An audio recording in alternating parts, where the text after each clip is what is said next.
நீ பெரிய உறவுகளே பொதுவாக என்ன சொல்கிற வெளியில் நிறைய இடங்கள்ல இப்போ தண்ணி மோந்து கழுவுறத விட நம்ம அந்த பைப் இருக்கு இல்லையா அதில் க்ளஷ் பண்ணி தான் பாத்ரூம் போனால் கழுவுறதெல்லாம் பண்ணுறோம். வெளியிலையும் அதுதான், அதே சமயம் வீட்லேயும் அதான் பண்ணுறோம். ஆனால் வெளியிலையோ அல்லது நம்மளுக்கு அறிமுகம் இல்லாத இன்னொரு இடங்கள்லையோ எந்த அளவுக்கு அந்த டேங்கெல்லாம் க்ளீன் பண்ணியிருப்பாங்க என்ன ஏதுங்கிறது பெரும்பாலும் நம்மளுக்கு தெரியாது. இப்போ ஒரு பக்கெட்டில் தண்ணி இருக்குது அப்படின்னு சொல்லி சொன்னாக்கா அதில் தண்ணியில் புழு வருதுன்னா அதை தண்ணி மோக்க அது அடியில் தான் கீழே போகும். நம்ம தண்ணி மோக்கும்போது அதை க்ளீனாக பார்த்து நம்ம யூஸ் பண்ணிக்கலாம் கப்பில் கழுவும் போது. அதே சமயம் இந்த க்ளஷ்ஷு இதில் எல்லாம் இருக்கிற அந்த என்ன சொல்கிறது பாத்ரூமில் இந்த ப்ரஷ் பண்ணி லெட்டின் வாஷ் பண்ணுறோம் இல்லையா, அந்த இதுகளில் அந்த சின்ன சின்ன ஹோல்ஸ் இருக்கு இல்லைங்களா, அதில் இந்த மாதிரியான பறக்கிற மாதிரியான கொசு மாதிரியான ஒரு கிருமி அதுக்குள்ளே இருக்க அந்த ஹோல்ஸ்குள்ளே நீங்கள் எடுத்தோடனே போனோடனே பாத்ரூம் போயிட்டு அதை எடுத்து அப்படியே நேரடியாக வச்சு கழுவுற ட்ரை பண்ணுறீங்க. அப்படி பண்ணாதீங்க.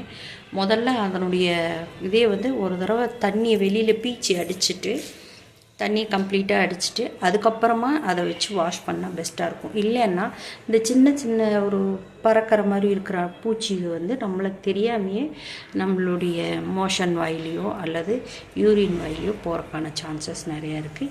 பொதுவாக ஒரு சில இடங்களில் குழந்தைகளுக்கு தெரியாது, அதை அவங்க அப்படியே எடுத்து கழுவிடுவாங்க. அது பெண் குழந்தைகளுக்குன்னா ஈஸியாக அது உள்ள அஃபெக்ட் பண்ண ஆரம்பிச்சிடும்.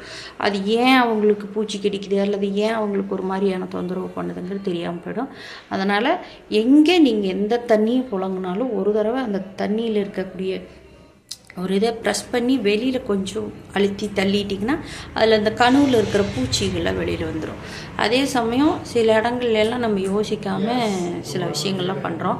அதில் ரெட் கலரில் கொஞ்சம் நீளமாக இருக்கக்கூடிய புழுக்கள் நிறைய இருக்குது. அது தண்ணியில் இருக்கிறதுனால என்னை பொறுத்த வரைக்கும் இது என்னென்னா ஒரு பக்கெட்டில் விழுகிற தண்ணி அதில் கப்பில் மோந்து கொஞ்சம் புழங்கிறது கொஞ்சம் பெஸ்ட்டாக இருக்கும் அப்படின்னு நான் நினைக்கிறேன். ஏன்னா இந்த சின்ன சின்ன ஹோல்ஸுகளுக்குள்ளே இருக்கிற பூச்சிகள் எந்த வகையான பூச்சிகள்னு நம்மளுக்கு தெரியறதில்ல. ரொம்ப ஜாக்கிரதையாக பாத்ரூம் போனீங்கன்னா கொஞ்சம், ஏன்னா நம்ம உறுப்புகளில் சில இடங்களில் பூச்சிகள் எல்லாம் போயிட்டாக்கா தொற்று ஏற்பட்டுருச்சுன்னா விரைவில் நல்லாகிறது ரொம்ப ரிஸ்க்கு. எதுலேயும் தூய்மையை ரொம்ப பார்க்கணும். நான் என்ன சொல்கிறேன்னா நெகக்கண்ணுக்குள்ளே இருக்கிறத அப்படியே கட் பண்ணி எடுக்கிற அளவுக்கு நீங்கள் உங்களுடைய சுத்தத்தை பார்க்க வேண்டாம். ஆனால் சில இன்ஃபெக்ஷன் ஆகாமல் வேறு எதுவும் வராமல் பார்த்து